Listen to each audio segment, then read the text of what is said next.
सुप्रभातम, नमस्कारः, स्वागतम अत्र भवतां सर्वेषां सप्तमी कक्षायाः संस्कृत रुचिरा पुस्तक पाठने। आप सभी का सातवीं कक्षा की संस्कृत रुचिरा पुस्तक के पाठन में स्वागत है। आज हम चतुर्थः पाठः हास्य बाल कवि सम्मेलनम पढ़ेंगे। हम सामान्यतः यह जानते हैं कि संस्कृत में नीति के वाक्य, सुभाषित के वाक्य अथवा पूजा पाठ की पद्धति इतना ही है, लेकिन वास्तव में संस्कृत में समग्र विश्व समाया हुआ है। विश्व में जितनी चीजें हैं और जितनी चीजें अभी आगे आने वाली हैं होंगी, वह सभी संस्कृत में समाया हुआ है। संस्कृत में हास्य कैसे करते हैं, संस्कृत में हंसने के लिए मनोरंजन की दृष्टि से क्या है, आज हम अपने पाठ हास्य बाल कवि सम्मेलन के माध्यम से पढ़ेंगे।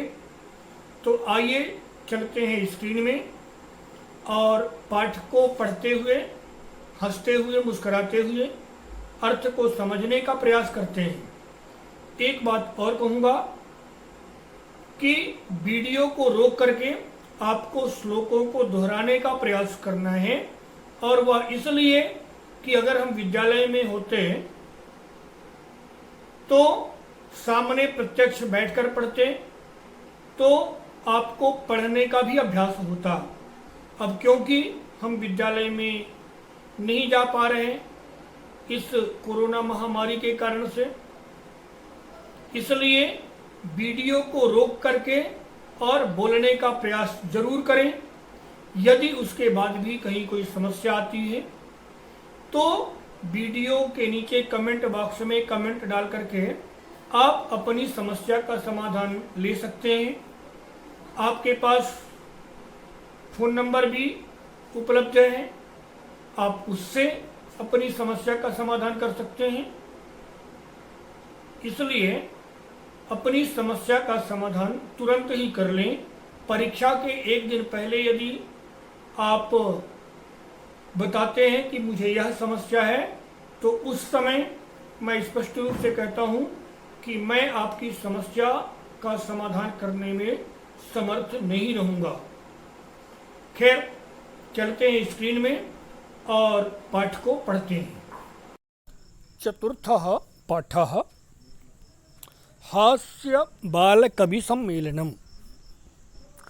चतुर्थः पाठः, चौथा पाठ, हास्य बाल कवि सम्मेलनम। तीन शब्द हैं। हास्य यानी हंसने के लिए, बाल कवि जो बच्चे कवि होते हैं उनके लिए बाल कवि कहा जाता है, और सम्मेलनम यानी सम्मेलन, कवि सम्मेलन शब्द है, सभी परिचित हैं। कवि सम्मेलन क्या होता है? सामान्यतः हम सोचते हैं कि संस्कृत में केवल नियम बताने के लिए अथवा सुभाषित अथवा नीति के श्लोक या फिर पूजा पाठ के विषय ही होते हैं, ऐसा माना जाता है या ऐसा हम समझते हैं। प्रायः समाज में लोग ऐसा ही जानते हैं, लेकिन हमें यह जानना चाहिए कि संस्कृत ऐसा साहित्य है, संस्कृत ऐसी भाषा है जिसमें सब कुछ है। आज हम बात करेंगे संस्कृत में हास्य कैसे होता है। यहाँ पर संस्कृत हास्य बाल कवि सम्मेलनम में तो कहता है, विचित्र वेशभूषाधारिणः चत्वारः बालकवयः मंचस्य उपरि उपविष्टाः सन्ति। अधः श्रोतारः हास्य कविता श्रवणाय उत्सुकाः सन्ति, कोलाहलं च कुर्वन्ति। विचित्रः वेशभूषाधारिणः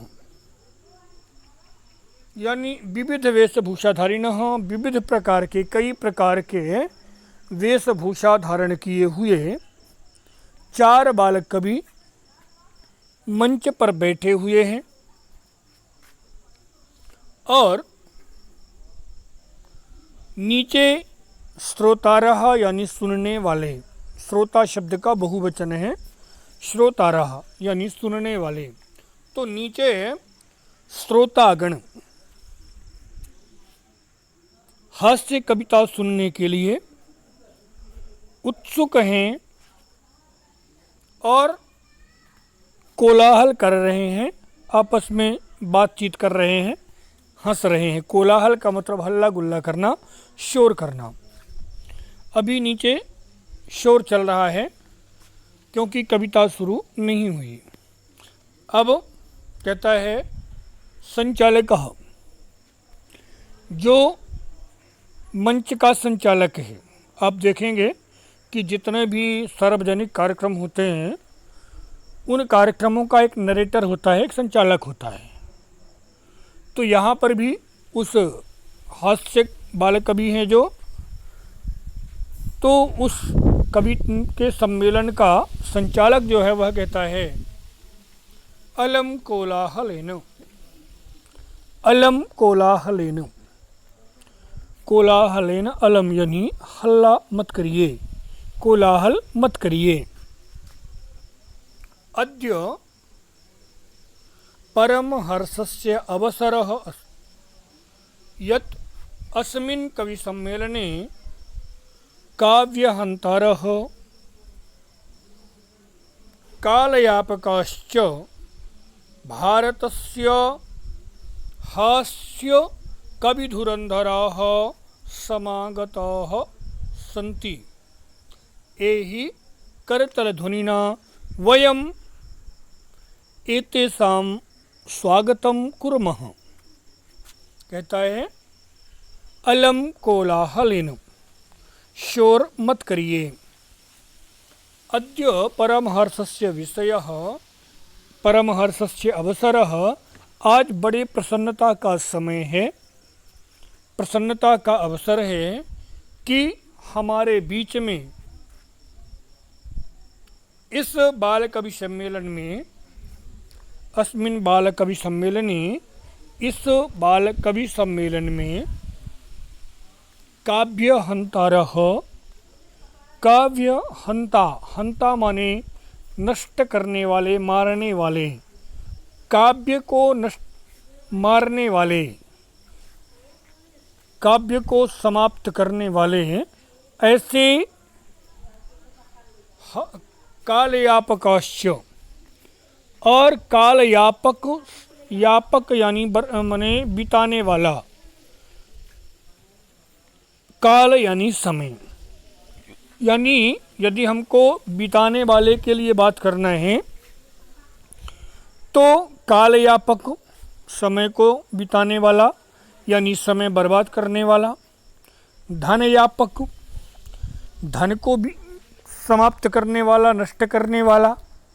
तो यहाँ पर ये कालयापक हैं कवि, माने समय को नष्ट करने वाले हैं, समय बर्बाद करने वाले। तो इसलिए कहता है कि ये जो कवि हैं वह कालयापक हैं, समय नष्ट करने वाले हैं, और भारतस्य, भारत के, हास्य कवि धुरंधरः, हास्य कवि धुरंधर, धुरंधर यानी श्रेष्ठ, हास्य कवियों में श्रेष्ठ समागताः सन्ति, आए हुए हैं। आइए, यही आइए। करतल ध्वनिना, करतल ध्वनिना यानी करतल ध्वनि से, तालियों की आवाज़ से इनका स्वागत करते हैं। पुनः गजधरः, क्षम्यतां, गजाधरः, गजाधर नाम का कवि है। कहता है सर्वेभ्यो रसिकेभ्यो नमो नमः, सर्वेभ्यः रसिकेभ्यः, सभी रसिकों को, रसिक यानी आनंद लेने वाले। तो सभी रसिकों को, सभी आनंद लेने वालों को नमो नमः, नमस्कार। प्रथमं तावत् अहम आधुनिकं वैद्यम उद्दिश्य स्वकीयं काव्यं श्रावयामि। प्रथमं तावत्, तो पहले मैं आधुनिकम वैद्यम उद्दिश्य, आधुनिक वैद्यों को उद्देश्य मान करके, आधुनिक वैद्यों को, आजकल के डॉक्टरों को लेकर के और अपनी कविता सुनाता हूँ। स्वकीयम काव्यम श्रावयामि, अपनी कविता सुनाता हूँ। क्या कहता है? मैं श्लोक बोलता हूँ, वीडियो रोक करके, और आपको श्लोक को दोहराना है। वैद्यराज नमस्तुभ्यं यमराज सहोदरः यमस्तु हरति प्राणान् वैद्यः प्राणान् धनानि च। अर्थात वैद्यराज, यहाँ पर संबोधन लगा हुआ है। हे वैद्यराज, हे डॉक्टरों में श्रेष्ठ, नमस्तुभ्यम, तुभ्यम नमः, आपको प्रणाम करता हूँ, आपको प्रणाम है। कहता है यमराज सहोदर, यमराज सहोदर, आप यमराज के सगे भाई हैं। सहोदर यानी सगा भाई।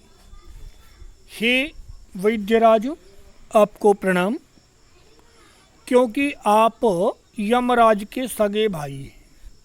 अब वो यमराज के सगे भाई क्यों कहा? कहता है यमस्तु हरति प्राणान, यमराज तो केवल प्राण ही हरण करता है, यमराज तो केवल प्राण ही लेता है। और वैद्यः प्राणान धनानि च, और जो वैद्य हैं वो प्राण भी ले लेते हैं और धन भी ले लेते हैं। इसलिए कहा कि वैद्यः प्राणान धनानि च, और वैद्य धन और प्राण दोनों लेते हैं, इसलिए उनको यमराज का सगा भाई कहा। सर्वे उच्चैः सन्ति, सभी जोर जोर से हंसते हैं। पुनः कालांतकः, कालांतक नाम का दूसरा कवि है। क्या कहता है? अरे वैद्यास्तु सर्वत्र, अरे वैद्याः तु सर्वत्र, किंतु ते न ते मादृशाः कुशलाः, किंतु ते मादृशाः कुशलाः न सन्ति, वो मेरे जैसे कुशल नहीं हैं। वैद्य तो सभी जगह हैं, किंतु वह मेरे जैसे कुशल नहीं है। जनसंख्या निवारणे ममापि काव्यम इदं शृण्वन्तु भवन्तः। जनसंख्या निवारणे, जनसंख्या के निवारण में, कहता है वैद्य तो सभी जगह हैं, लेकिन जनसंख्या रोकने के लिए मेरे जैसे वह नहीं है। मेरी भी कविता सुनिए, मैं भी अपनी कविता सुनाना चाहता हूँ। यह भी कहता है कि मैं वैद्य हूँ और सभी जगह डॉक्टर हैं, पर मेरे जैसे डॉक्टर नहीं हैं। मैं कैसा डॉक्टर हूँ ये कविता में बताता है। श्लोक बोलता हूँ, वीडियो रोक करके, और श्लोक को दोहराना है। चितां प्रज्वलितां दृष्ट्वा वैद्यः विस्मयागतः, नाहं गतो न मे भ्राता कस्येदं हस्तलाघवम्। कहता है चितां प्रज्वलितां दृष्ट्वा, चितां, चिता को, प्रज्वलितां जलती हुई, दृष्ट्वा यानी देख करके, चिता को जलते हुए देख करके, वैद्यः विस्मयागतः, वैद्यः विस्मयागतः यानी वैद्य जो है विस्मय में आ गए। डॉक्टर आश्चर्य में पड़ गया। क्यों आश्चर्य में पड़ गया? तो कहता है नाहम गतो न में भ्राता, ना तो वहाँ पर मैं गया, जहाँ पर चिता जल रही है इस व्यक्ति के घर में मैं नहीं गया, और न मैं भ्राता, और न मेरा भाई गया। तो कस्य इदम हस्तलाघवम, कस्य इदम हस्तलाघवम, यह इदम कस्य हस्तलाघवम, यह किसके हाथ का कमाल है। हस्तलाघव हाथ की प्रशंसा या हाथ का कमाल। तो कहते हैं कि चीता को जलते हुए देख करके वैद्य आश्चर्य में पड़ गया और कहता है कि आखिर यहाँ पर मैं भी नहीं गया और मेरा भाई भी नहीं गया, फिर यह किसके हाथ का कमाल है। पुनः सर्वे हसंती, सभी लोग फिर से हंसने लगते हैं। और तुंदिलह, तुंदिल बड़ी तोंद वाला जो व्यक्ति होता है, जिसका पेट बड़ा होता है, उसको तुंदिल कहा जाता है। तो पेट बड़ी पेट वाला व्यक्ति है तुंदिलह, कहता है, जिसको हम हिंदी में कहें तो पेटू। तुंदस्य उपरि हस्तम आवर्तयन, अपने पेट में हाथ घुमाते हुए कहता है, अपनी तुंद में हाथ घुमाता है और कहता है, क्या कहता है? तुंदिलो हम भोः, अहम तुंदिलः भोः, मैं तुंदिल हूँ। ममापि इदं काव्यं श्रूयताम जीवने च अवधार्यताम, मेरी भी यह कविता सुनिए और मेरी भी यह कविता सुनिए और अपने जीवन में उतारिए। क्या कहता है? परान्नं प्राप्य दुर्बुद्धे मां शरीरे दयां कुरु, परान्नं दुर्लभं लोके शरीराणि पुनः पुनः, परान्नं प्राप्य दुर्बुद्धे, संबोधन लगा हुआ है दुर्बुद्धे, अरे मूर्ख। परान्नं प्राप्य, दूसरे का भोजन प्राप्त करो या दूसरे के घर में भोजन खाओ। और माँ शरीरे दयाम कुरु, शरीर के ऊपर दया करने की ज़रूरत नहीं है। यानी कितना खाओ, तो कहता है शरीर के ऊपर दया मत करो, जितना खा सकते हो उससे ज़्यादा खाओ। इसलिए शरीर भोजनम परान्नम प्राप्य दुर्बुद्धे माँ शरीरे दयाम कुरु। क्यों कहता है? परान्नम दुर्लभम लोके शरीराणि पुनः पुनः, संसार में दूसरे के घर का भोजन बड़ा दुर्लभ है, बड़ी कठिनाई से मिलता है,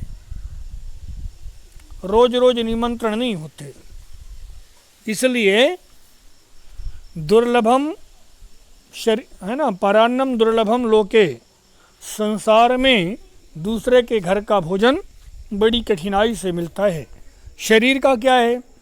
शरीराणि पुनः पुनः, और शरीर तो भाई भगवान ने कहा है कि वासांसि जीर्णानि यथा विहायो, जैसे मनुष्य पुराने कपड़े को छोड़ करके नए कपड़े पहनता है, वैसे ही आत्मा पुराने शरीर को छोड़ करके नया शरीर लेती है। तो इसलिए मन शरीर तो बार बार मिल ही जाता है, तो इसलिए शरीर के ऊपर दया करने की ज़रूरत नहीं है। जितना खा सकते हो उससे ज़्यादा खाओ। पुनः सर्वे पुनः अट्टहासम कुर्वन्ति, और अट्टहासम यानी ठहाका लगा करके जोर जोर से हंसना। और सभी लोग जो है तो जोर जोर से ठहाका लगाते हुए हंसने लगे। पुनः तो चार्वाकः, चार्वाक अपने भारत में एक विचारक हुए हैं जिनके अपने कुछ सिद्धांत थे और उनके सिद्धांत बड़े विचित्र थे। भारत के लोगों ने उनको अधिक स्वीकार नहीं किया, विदेशियों ने उन्हें ज़्यादा महत्व दिया। तो चार्वाक के रूप में कोई लड़के को बैठाया हुआ है। चार्वाकः, चार्वाक कहता है आम आम शरीर पोषणम, शरीरस्य पोषणम सर्वथा उचितमेव। हाँ भाई, शरीर का पोषण तो हमेशा उचित है, शरीर का पोषण तो करना ही चाहिए, शरीर को पालना ही चाहिए। यदि धनम नास्ति तदा ऋणम कृत्वा पौष्टिक पदार्थम एवं भोक्तव्यम। यदि आपके पास धन नहीं है, यदि आपके पास पैसा नहीं है तो कर्ज ले लो, लेकिन पौष्टिक आहार करो, बढ़िया भोजन करो। तथा कथयति चार्वाक कवि। और इसलिए वास्तव में जो चार्वाक कवि हैं उनका श्लोक है। तो चार्वाक कहते हैं, क्या कहते हैं? यावत जीवेत ऋणम, यावत जीवेत सुखम जीवेत, ऋणम कृत्वा घृतम पीवेत। उसके आगे की एक लाइन है जो इसमें नहीं लिखी है। भस्मीभूतस्य देहस्य पुनरागमनम कुतः भवेत। कहता है यावत जीवेत सुखम जीवेत, जब तक जियो सुख से जियो। यावत जीवेत सुखम जीवेत, जब तक जियो सुख से जियो। क्यों? और आगे कहते हैं ऋणम कृत्वा घृतम पीवेत, कर्ज लेकर के घी पियो। ऋणम कृत्वा, ऋण लेकर के घृतम पीवेत, घी पियो। कहते हैं भस्मीभूतस्य देहस्य, अरे जब शरीर मर जाएगा तो जला दिया जाएगा और इसके बाद यह शरीर दोबारा नहीं मिलेगा, इसलिए शरीर को मजबूत रखो ताकि उसको मरना ना पड़े। और इसलिए तो श्रोतारह, श्रोता लोग कहते हैं, क्या कहते हैं? तर्हि ऋणस्य प्रत्यर्पणम कथम। भाई कर्ज ले लेंगे तो कर्ज लौटाना भी तो पड़ेगा। प्रत्यर्पण यानी लौटाना, तो कर्ज लौटाएंगे कैसे? तो इन्होंने फिर से कहा श्रूयतां मम अवशिष्टम काव्यम। मेरी आगे की कविता तो सुनो, बची हुई कविता। ऋणम घृतम पीत्वा श्रमम कृत्वा ऋणम प्रत्यर्पयेत च। कहते हैं घृतम पीत्वा, घी पी करके, ऋणम कृत्वा घृतम पीवेत, ऋण करके घी पियो, और घृतम पीत्वा, घी पी करके, श्रमम कृत्वा, परिश्रम करो, मेहनत करो, और परिश्रम करने के बाद जो है ऋणम च प्रत्यर्पयेत, और फिर उसका ऋण वापस कर दो, जो पैसा लिए थे उसको वापस कर दो। पुनः काव्य पाठनेन, काव्य पाठ श्रवणेन उत्प्रेरितः एकः बालकोऽपि आशु कवितां रचयति हास्यपूर्वकं श्रावयति च। और इस प्रकार से इन बाल कवियों की कविता को सुन करके प्रेरिता यानी उत्साहित होकर के एकः बालकः, एक लड़का आशु कविताम रचयति। आशु कविता, आशु कविता क्या कहलाती है? ऐसी कविता जो तुरंत लिखी गई हो। हमने समय देखा, कोई बात हुई और उसी बात पर तुरंत कविता रच देना, यह आशु कविता कहलाती है और ऐसे कवि को आशु कवि कहा जाता है। तो कहते हैं आशु कवि, आशु माने होता है तुरंत, इसीलिए भगवान शिव को आशुतोष कहा जाता है क्योंकि वो बहुत जल्द खुश होते हैं। अतः तुरंत कविता लिखता है और सुनाता है, हंसते हुए सुनाता है। क्या सुनाता है? कहता है बालकः, लड़का कहता है श्रूयताम श्रूयताम भोः, अरे सुनो सुनो, ममापि काव्यम, मेरी भी कविता सुनिए। गजाधरम कविम नौमि तुंदिलम भोज्यमोत्लोलुपम कालांतकम तथा वैद्यम चार्वाकम च नमाम्यहम। कहते हैं गजाधरम कविम नौमि, मैं गजाधर कवि को प्रणाम करता हूँ। और तुंदिलम भोज्य लोलुपम, और भोजन के लालची, लोलुप यानी लालची, भोजन के लालची तुंदिल को भी मैं प्रणाम करता हूँ। कालांतकम तथा वैद्यम, कालांतक के जैसे वैद्य को, जैसे कालांतक वैद्य हैं ऐसे वैद्य को मैं, कालांतक को और वैद्य को तथा चारवाक को, मैं इन सब को प्रणाम करता हूँ। यहाँ से पाठ का अर्थ समाप्त होता है। अगली कविता, अगले वीडियो में हम लोग आगे अभ्यास पढ़ेंगे। तब तक के लिए वदतु संस्कृतम जयतो भारतम।